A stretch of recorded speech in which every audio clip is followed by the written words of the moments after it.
কিমানখিনি আগবাঢ়িছে বুলি প্ৰশ্ন সুধিলে সেইটো মই উত্তৰ দিব নোৱাৰিম।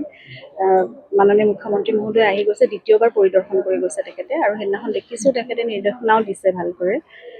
যিমানখিনি আবণ্টন কৰা ভূমি আছে তাৰ ভিতৰতে তেখেতে এটা ডিজাইন প্ৰস্তুত কৰিবলৈ কৈছে সোনকালে, আৰু যেতিয়া বাউণ্ডেৰী ৱালখনৰ কাম সম্পূৰ্ণ হ'ব, আৰু এতিয়া আগষ্ট মাহ, তেখেতে কৈছে যে অক্টোবৰ মানলৈ শেষ হৈ যাব। গতিকে অহা 1.5 মাহমানৰ ভিতৰত সেইখিনি কাম সম্পূৰ্ণ হ'ব, আৰু তাৰপিছত সেই ডিজাইনটো তেওঁ বনাবলৈ কৈছে। দেখিছোঁ যে ইয়াত এটা মিউজিয়ামৰ কথা কোৱা হৈছে, আমিও তেনেদৰেই বিচাৰিছিলোঁ, মানে আবণ্টন কৰা ভূমিখিনিত সীমিতভাৱেই কৰিব লাগিব।